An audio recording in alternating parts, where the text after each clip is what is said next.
പ്രിയ ഭക്തരെ, ഇന്ന് ഗ്രാമീണ ക്ഷേത്രങ്ങളുടെ യാത്ര പാലക്കാട് ജില്ലയിലെ മങ്കര കാളികാവിലേക്കാണ്. പാലക്കാട് ഷൊർണൂർ റൂട്ടിൽ മങ്കര പോലീസ് സ്റ്റേഷനിൽ നിന്ന് കിഴക്കോട്ട് ഏകദേശം 1.5 കിലോമീറ്റർ യാത്ര ചെയ്താൽ ഈ മനോഹരമായ മങ്കര കാളികാവിൻ്റെ പ്രദേശത്തെത്താം. മങ്കര കാളികാവ് ദേവിയുടെ അനുഗ്രഹമേറ്റ് നിളാനദി ഒഴുകുന്നു. മനോഹരമായ ആ പ്രദേശത്തിലേക്ക്, ആ ക്ഷേത്രത്തിലേക്ക് നമുക്കൊന്ന് കടന്നു ചെല്ലാം. മങ്കര, മണ്ണൂര്, കേരളശ്ശേരി, പറളി തുടങ്ങിയ സമീപ പ്രദേശങ്ങളിലെല്ലാം ജനങ്ങൾക്ക്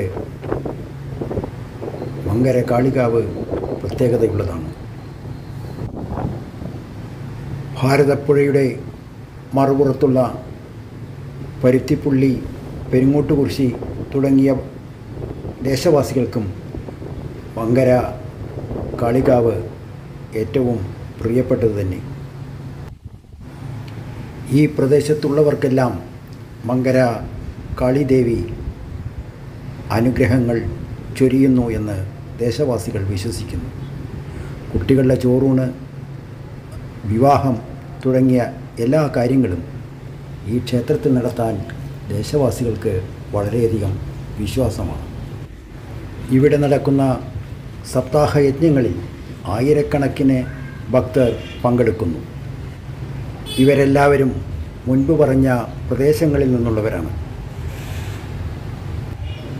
കാളികാവിൻ്റെ പുനരുദ്ധാരണം ചെയ്യപ്പെട്ട നാലമ്പലവും പരിസരങ്ങളുമാണ് നാം ഇപ്പോൾ കണ്ടുകൊണ്ടിരിക്കുന്നത്. ഒരു ദേവീക്ഷേത്രമായതിനാൽ ചൊവ്വ, വെള്ളി ദിവസങ്ങളിൽ പ്രാധാന്യമുണ്ട്. ഞായറാഴ്ച ഒഴിവുള്ളൊരു ദിവസം എന്നുള്ള നിലയ്ക്കും ഭക്തർ വളരെയധികം ഇവിടെ വരാറുണ്ട്. ഇന്ന് ഒരു കല്യാണവും കുട്ടികളുടെ ചോറൂണും ഉണ്ടെന്ന് തോന്നുന്നു. ഭക്തർ വളരെയധികം വന്നുകൊണ്ടിരിക്കുന്നുണ്ട്. മെയ്യിനത്തിൽ ഉത്രം നാളിലാണ് മങ്കര കാളികാവിലെ വേല. അതിന് തലേ ദിവസമായിരിക്കും കാവശ്ശേരി പൂരം എന്ന് കേട്ടിട്ടുണ്ട്. കാവശ്ശേരി അമ്മയും മങ്കര കാളികാവിലെ അമ്മയും ജ്യേഷ്ഠാനുജത്തിമാരാണ് എന്ന് ഒരൈതിഹ്യമുണ്ട്.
ക്ഷേത്ര പൂജാരിയിൽ നിന്നും സമ്മതം വാങ്ങി ക്ഷേത്രത്തിൻ്റെ വീഡിയോ എടുക്കാൻ ഞങ്ങൾ ആരംഭിച്ചു.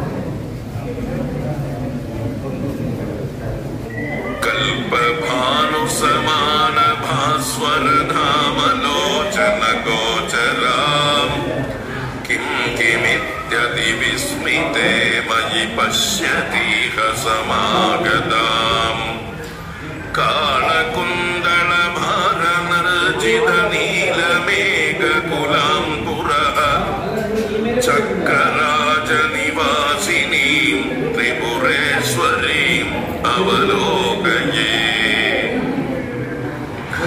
ഏകദന്തഷഡാനനാദിഭിരാവൃതാം ജഗദീശ്വരീം യേന സാം പരിപന്ഥിനീം അഹമേകഭക്തിമദർച്ചിതാം ഏകഹീനശതേഷു ജന്മസു സഞ്ചിതാൽ സുകൃതാദിമാം ചക്രരാജനിവാസിനീം ത്രിപുരേശ്വരി അവലോകയേ.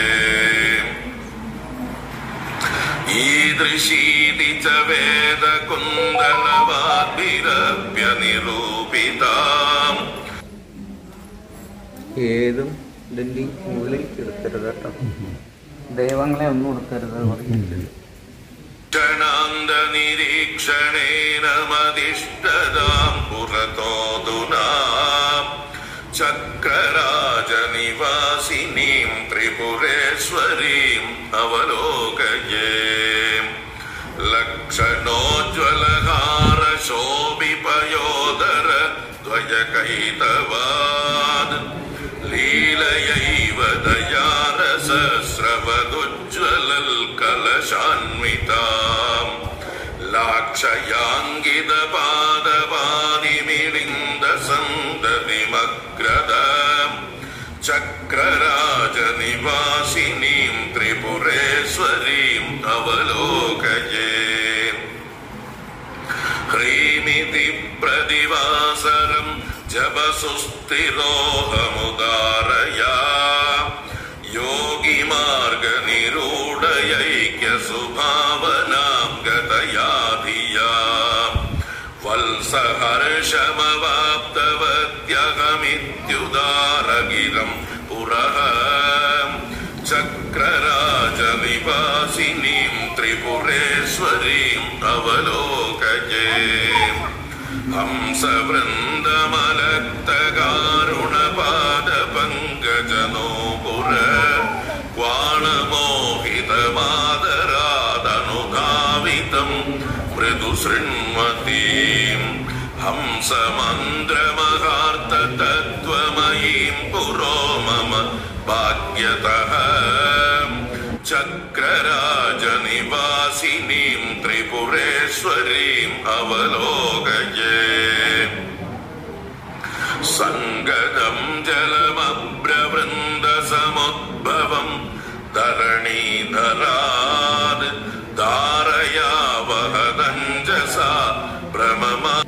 പൈസ വെക്കൂ, രണ്ടെണ്ണുള്ളൂ, മുൽപ്പാനില് രണ്ടെണ്ണുള്ളൂ, ഞാനൊന്നും മുൽപ്പാനില്ല പറയൂ.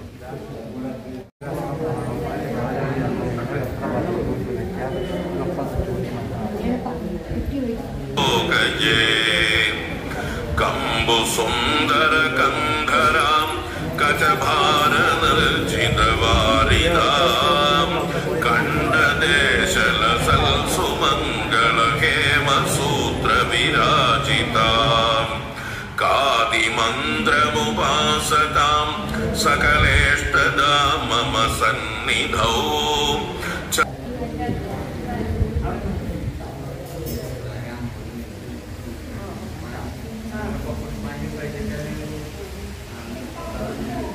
ത്രികണ്ഠസമുദ്രികാം അഹമദ്രിജാം ഹസ്തികൃതി പരീതകാർമുകവല്ലരീ സമചില്ലികാം ഹര്യജസ്തുതവൈഭവാം ഭവകാമിനീ മമ ഭാഗ്യതഃ ചക്രരാജനിവാസിനീം ത്രിപുരേശ്വരീം അവലോകയേ.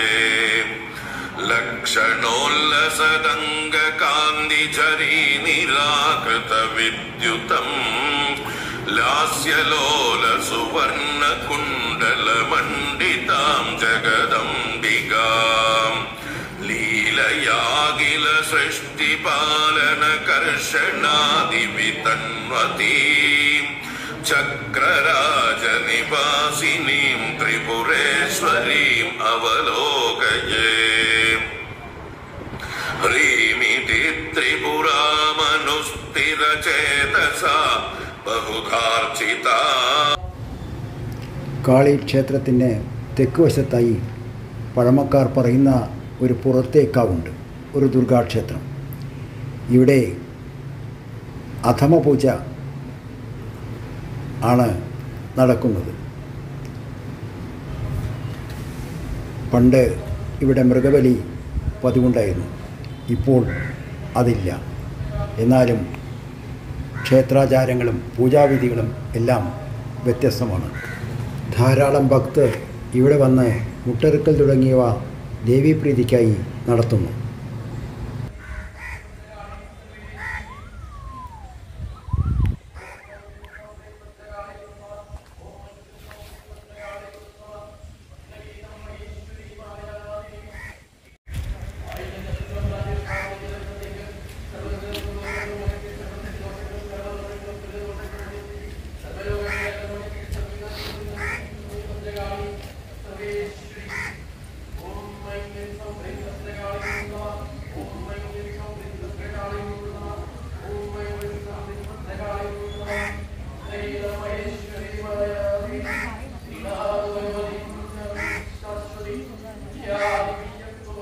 ത്രയാംഗിതമന്ത്രരാട്സമലങ്കൃതാം ജഗദംബികാം ലോലനീലസുകുന്തളാവലി നിർജിതാളികദംബകാം ലോഭമോഹവിദാരിണീം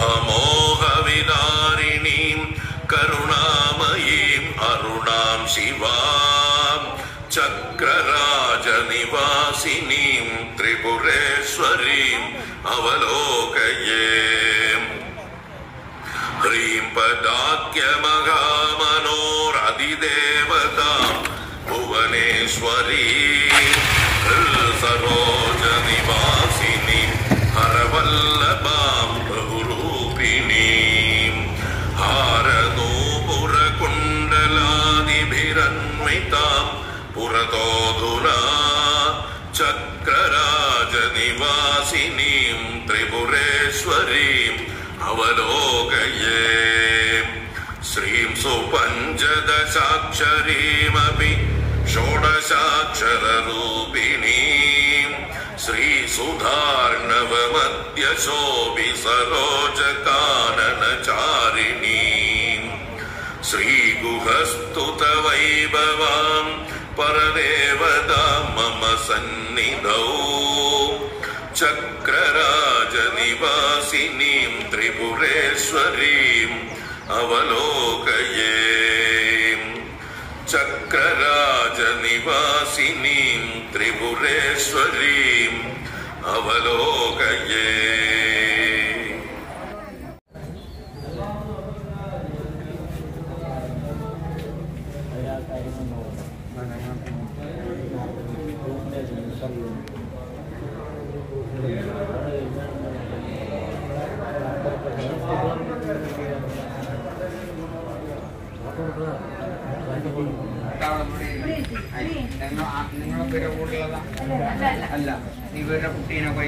ക്ഷേത്രത്തിൽ നടക്കുന്ന ഒരു ചോറൂണ് ചടങ്ങുകൾ നമുക്കൊന്ന് കാണാം.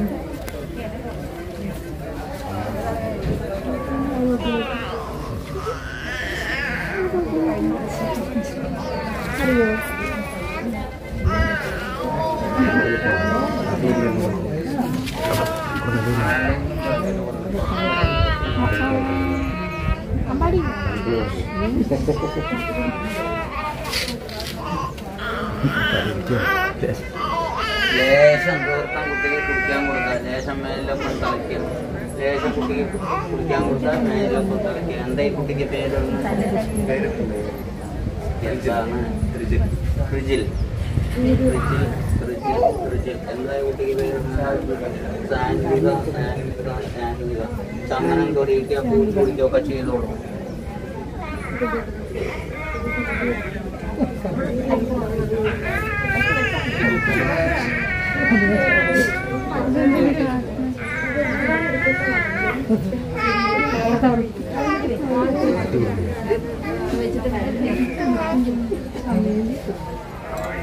തലയിലൊക്കെ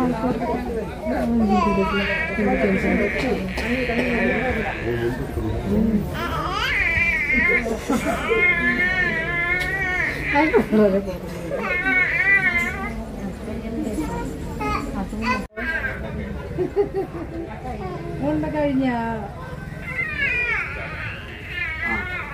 ഈ പൂവൊക്കെ ഇലന്ന് മാറ്റും. പ്രസാദം ആരെങ്കിലും കൊടുത്തു വീട്ടിലേക്ക് കൊണ്ടുപോവാം. അവനാ വിചാരിച്ചു കൊടുക്കണം.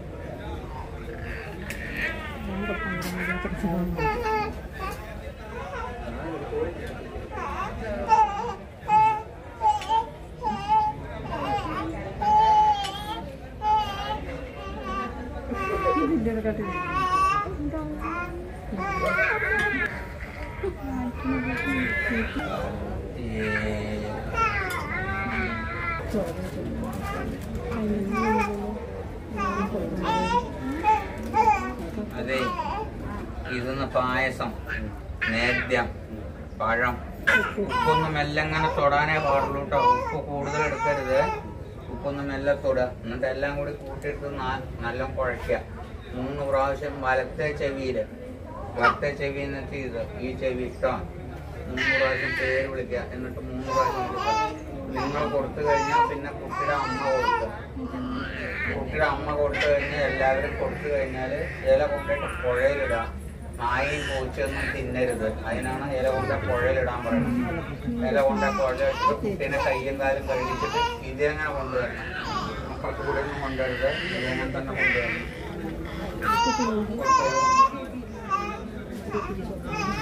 ഉപ്പ് തൊട്ടാൽ മതി.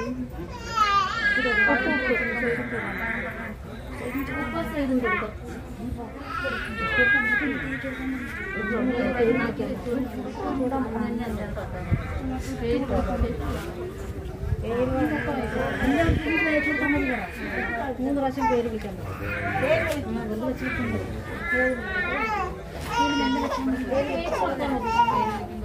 വിളിക്കാൻ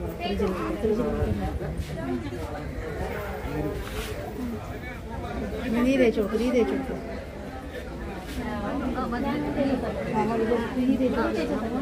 നീ തേക്കി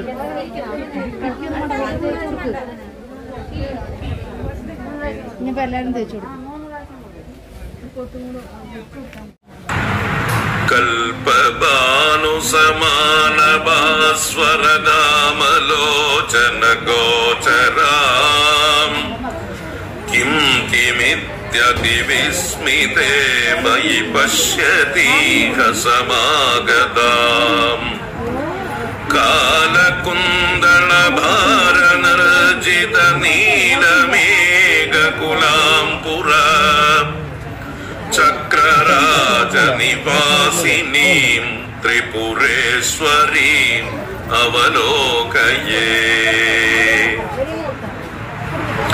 ഏകദന്തഷഡാനനാദിഭിരാവൃതാം ജഗദീശ്വരീം യേന സാം പരിപന്ഥിനീം അഹമേകഭക്തിമദർജിതാം ഏകഹീനശതേഷു ജന്മസു സഞ്ചിതാത് സുകൃതാദിമാം ചക്രരാജനിവാസിനീം ത്രിപുരേശ്വരീം അവലോകയേ ഈദൃശീതി ച വേദകുന്തളവാഗ്ഭിരഭ്യനുരൂപിതാം ഈശപങ്കജനാഭസൃഷ്ടികൃതാദിവന്ദ്യ പദാംബുജാം ഈക്ഷണാന്തനിരീക്ഷണേന മദിഷ്ഠിതാം പുരതോധുനാം ചക്രരാജനിവാസിനീം ത്രിപുരേശ്വരീം അവലോ. ഒരു കല്യാണം നടക്കുന്നതിൻ്റെ പ്രാരംഭ ചടങ്ങുകൾ കാണുക. പയോദര ദ്വയകൈതവാദ് ലീലയൈവ ദയാരസ സ്രവദുജ്വല കലശാന്വിതാം ലാക്ഷയാങ്കിത പാദപാദിമിളിന്ദ സന്തതിം അഗ്രദഃ ചക്രരാജനിവാസിനീം ത്രിപുരേശ്വരീം അവലോകയേ ഹ്രീമിതി പ്രതിവാസരം ജപസുസ്ഥിരോഹമുദാരയാ യോഗിമാർഗനിരൂഢയൈക്യസുഭാവനാം ഗദയാധിയാം വത്സഹർഷമവാപ്തവദ്യഹം ഇത്യുദാരഗിരം പുരഃ ചക്രരാജനിവാസിനീം ത്രിപുരേശ്വരീം അവലോകയേ ഹംസവൃന്ദമലക്തകാരുണ പാദപങ്കജനൂപുര ക്വാണമോഹിതമാദരാദനു. മങ്കര കാളികാവ് ക്ഷേത്രത്തെപ്പറ്റി സ്ഥലത്തെ പ്രധാനപ്പെട്ട ഒരു ഭാഗവതാചാര്യനായ ശ്രീ രാമചന്ദ്ര ഭാഗവതദാസൻ പറയുന്നത് നമുക്കൊന്ന് ശ്രദ്ധിക്കാം. അദ്ദേഹത്തിന് മങ്കരയുമായി വളരെ കാലത്തെ ബന്ധമുണ്ട്. ഈ ക്ഷേത്രവുമായി വളരെ കാലത്തെ പരിചയമുണ്ട്. ഈ ക്ഷേത്രത്തിൽ എല്ലാ ചൊവ്വാഴ്ചകളിലും ഭാഗവത പാരായണം അദ്ദേഹം നടത്തുന്നു. ധന്യാത്മൻ മങ്കര കാളികാവ് ക്ഷേത്രത്തിൻ്റെ ഐതിഹ്യത്തെക്കുറിച്ചും പുരാണത്തെക്കുറിച്ചും അതിൻ്റെ മറ്റു കാര്യങ്ങളെക്കുറിച്ചും ഗ്രാമീണ ക്ഷേത്രങ്ങളോട് വിവരിച്ചാൽ വളരെ അധികം നന്നായി.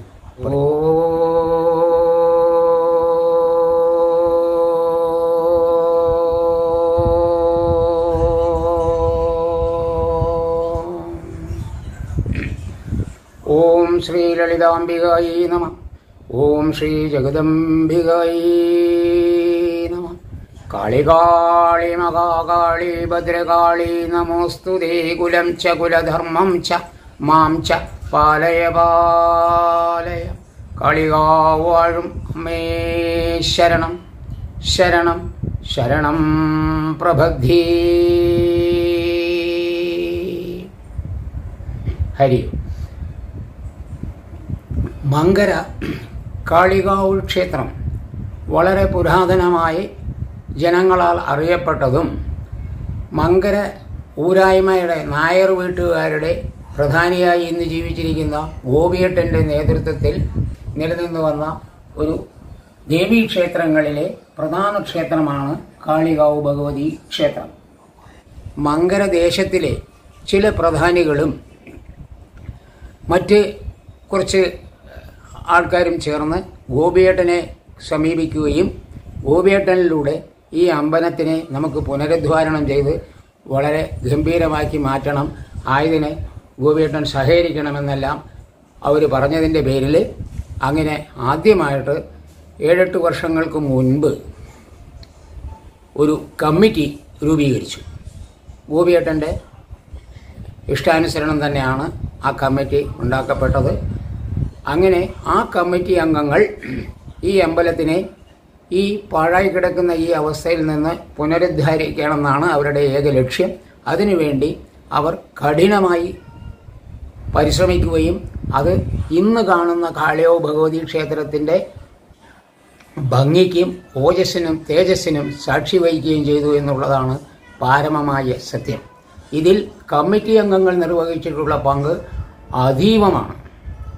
അപ്പോൾ ആദ്യം ഇതിൻ്റെ തുടക്കമായിട്ട് ഒരു പുനരുദ്ധാരണം നടക്കണമെങ്കിൽ ഒരു ജ്യോത്സ്യപ്രശ്നത്തിലൂടെ മാത്രമേ ആവാവൂ എന്നുള്ള ഒരു നിബന്ധന ഉള്ളതുകൊണ്ട് ഈ കമ്മിറ്റി അംഗവും ഊരായ്മക്കാരനായ ഗോപിയേട്ടനും ചേർന്ന് ക്ഷേത്ര സന്നിധിയിൽ വെച്ച് തന്നെ വർഷങ്ങൾക്ക് മുൻപ് ഒരു അഷ്ടമംഗല്യ പ്രശ്നം നോക്കുകയും അതിൽ മഹാജ്യോത്സ്യനായ കാണിപ്പയ്യൂർ പറഞ്ഞതനുസരിച്ച് എങ്ങനെയാണ് ഇതിൻ്റെ തുടക്കം കുറിക്കേണ്ടത്, എന്തെല്ലാം ചെയ്യണം എന്നുള്ള നിബന്ധനകളെയെല്ലാം സ്വീകരിച്ചുകൊണ്ടാണ് കമ്മിറ്റി അംഗങ്ങൾ ഇതിലേക്ക് ആദ്യമായിട്ടുള്ള കാൽവെപ്പ് ഉണ്ടായത്.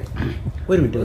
ഈ ജ്യോത്സ്യ വിധിപ്രകാരമാണ് കമ്മിറ്റി അംഗങ്ങളും ഊരായ്മക്കാരനായ ഗോപിയേട്ടനും ഇതിനെ ഈ സംരംഭത്തിന് ഇറങ്ങിത്തിരിച്ചത്. അവരുടെ നിർദ്ദേശപ്രകാരം കാലങ്ങളായി ഒരു വിധത്തിൽ കിടക്കുന്ന ക്ഷേത്രത്തിന് ന്യൂനതകൾ ഒരുപാട് ജ്യോത്സ്യപ്രകാരം കണ്ടെത്തിയിരുന്നു.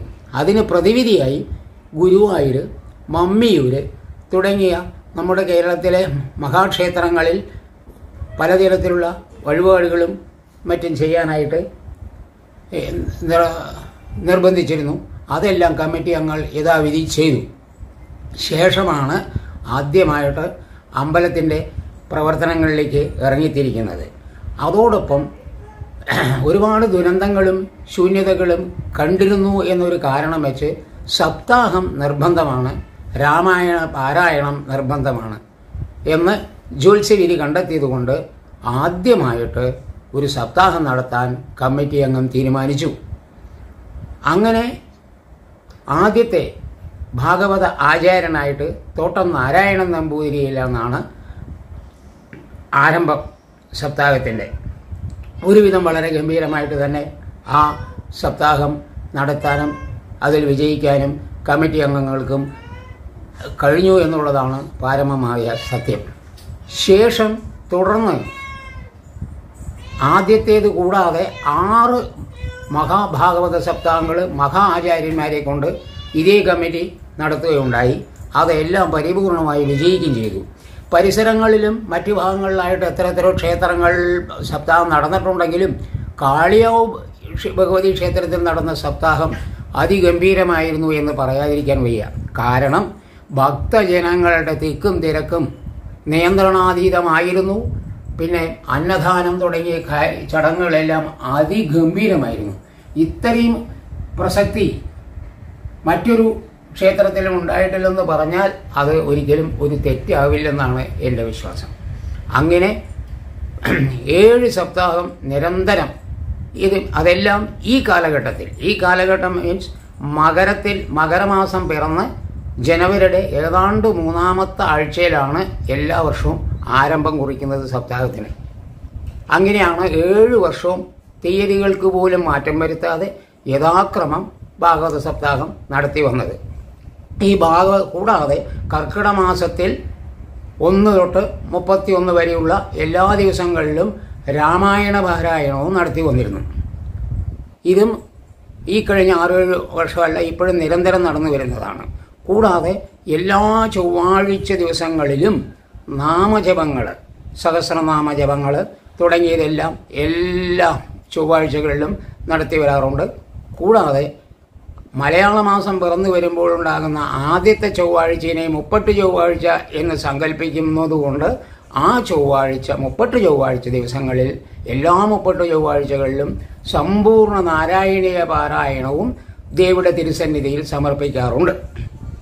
ഈ മകരം പിറന്ന മകരച്ചൊവ്വ എന്ന പ്രസിദ്ധമായ ചൊവ്വയിൽ പോലും സമ്പൂർണ്ണ നാരായണീയ പാരായണം നടന്നിട്ടുണ്ടെന്നുള്ളതാണ് പാരമമായ സത്യം. അങ്ങനെ വളരെ ഉജ്ജ്വലമായി ഒരു പ്രതിഭ എടുത്തു കാണിച്ചുകൊണ്ട് നിൽക്കുന്ന ഇന്നത്തെ കാളികാവ് ഭഗവതി ക്ഷേത്രത്തിൻ്റെ ഈ കാഴ്ചപ്പാടും ഭക്തിസാന്ദ്രമായ ഈ അവസ്ഥയ്ക്കും പ്രധാന കാരണം സപ്താഹങ്ങളും പൂജാതി കാര്യങ്ങളുമാണ്. അത് കമ്മിറ്റിക്കാരുടെ അകമഴിഞ്ഞ പ്രയത്നങ്ങളും സേവനങ്ങളുമാണ് ഈ വിജയത്തിൻ്റെ പിന്നിലെന്ന് പറയാതിരിക്കാൻ വയ്യ. അങ്ങനെ നിരന്തരം കാളിയാവലി ഇപ്പോൾ നാമജപങ്ങൾ, പാരായണങ്ങൾ എല്ലാം ഭംഗിയായി നടന്നു വരുന്നുണ്ടെന്നുള്ളതാണ് പാരമമായ സത്യം. അപ്പോൾ ഉപഗ്രഹങ്ങളായ ദേവിടെ, അയ്യപ്പൻ, ഗണപതി എന്നിത്യാദികളെല്ലാം തന്നെയും ഈ കാണിപ്പയ്യൂരിൻ്റെ നിർദ്ദേശപ്രകാരം ചെയ്തിട്ടുള്ള ശ്രീകോവിലും പ്രതിഷ്ഠകളുമാണ്. കൂടാതെ ഇതിൽ സാക്ഷാൽ ജഗദംബികയായ കാളികാവ് ഭഗവതി വിഗ്രഹത്തിന് യാതൊരു തരത്തിലുള്ള മാറ്റവും വരുത്തിയിട്ടില്ലെന്നുള്ളതാണ് ഇതിലെ വളരെ ശ്രദ്ധേയമായ ഒരു സത്യാവസ്ഥ. കാരണം ജ്യോത്സ്യപ്രകാരം ശ്രീകോവിലിരിക്കുന്ന ജഗദംബിയെ വിഗ്രഹത്തെ ഒന്നും ചെയ്യാൻ പാടില്ലാതെ അങ്ങനെ തന്നെ ഉണ്ടാകണമെന്ന് നിർദ്ദേശമുണ്ടായിരുന്നു. അതാണ് അതിൻ്റെ മഹത്വം. അതുകൊണ്ട് പുരാതനമായിട്ട് പൂജിച്ചു വരുന്ന ആ ദേവീ വിഗ്രഹം തന്നെയാണ് ഇന്നും ഈ ശോഭിച്ചു നിൽക്കുന്ന ദേവീക്ഷേത്രത്തിൻ്റെ അകത്തിരിക്കുന്ന ദേവി വിഗ്രഹം. അതിനെ ഒരു കാരണവശാലും ഈ പുനരുദ്ധാരണ പരിപാടിയിൽ മാറ്റം വരുത്തിയിട്ടില്ല.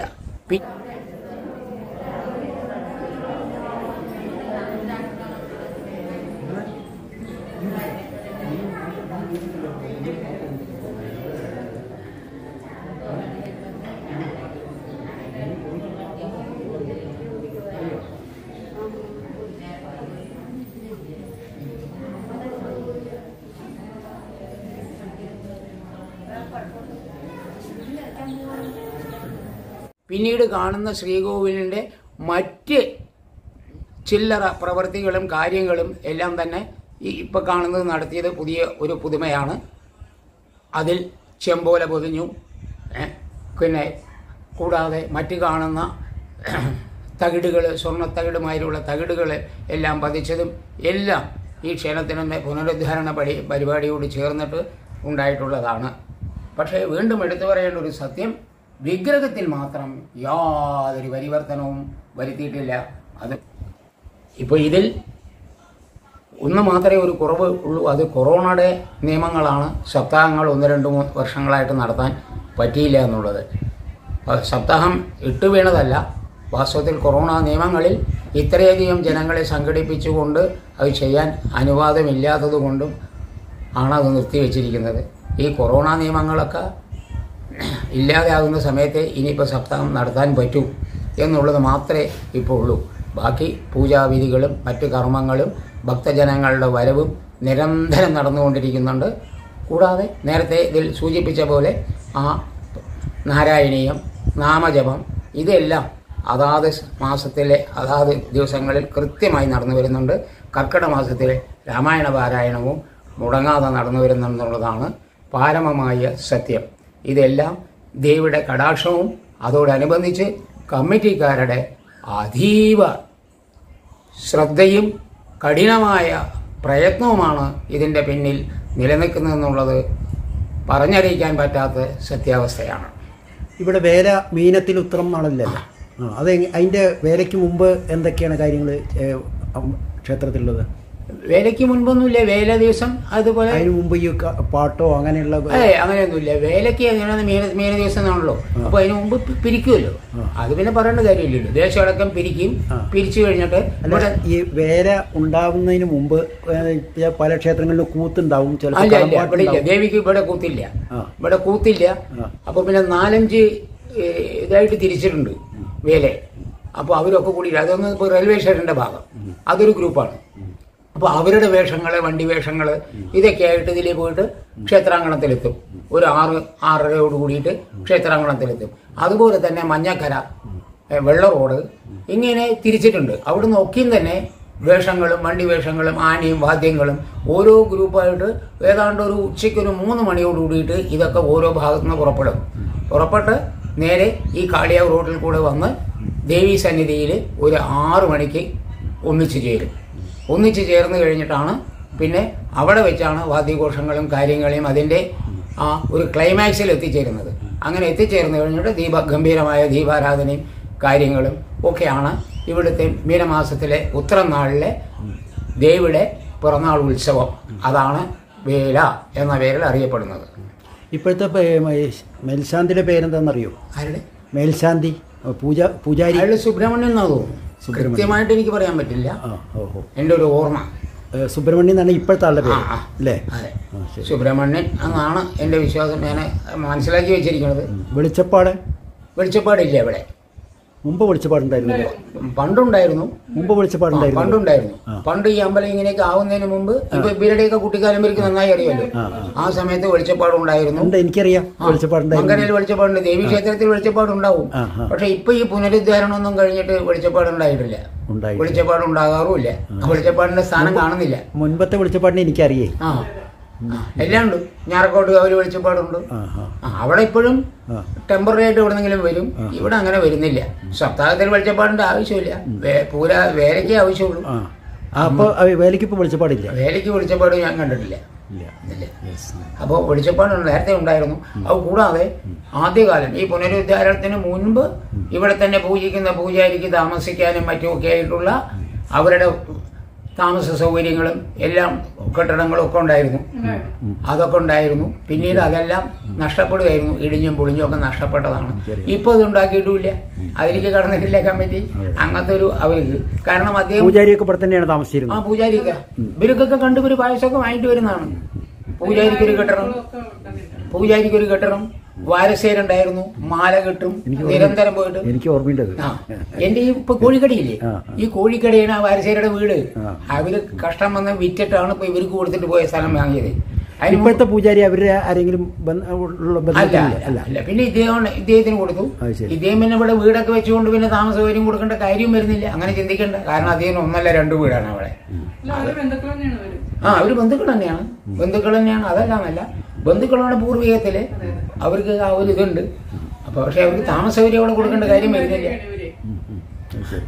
അപ്പോ ഇതൊക്കെയാണ് ഇപ്പോ കാളികാവിന്റെ ഇതിൽപ്പെടുന്നത്.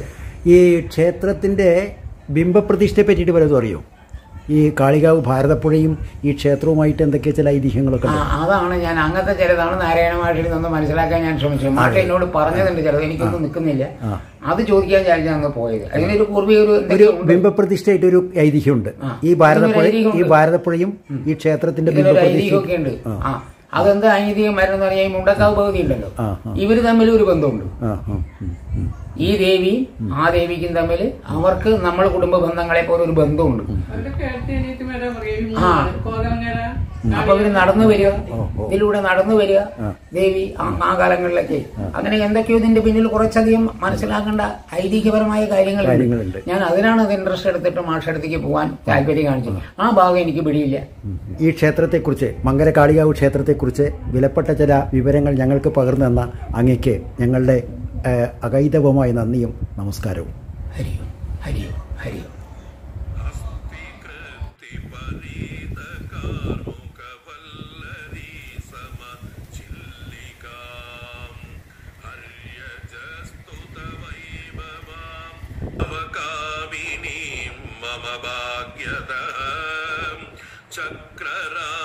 ചക്രരാജനിവാസിനീം ത്രിപുരേശ്വരീം അവലോകയേ. ലക്ഷണോല്ലസദംഗകാന്തിചരീ നിരാകൃത വിദ്യുതം ലാസ്യലോലസുവർണകുണ്ഡലമണ്ഡിതാം ജഗദംബികാം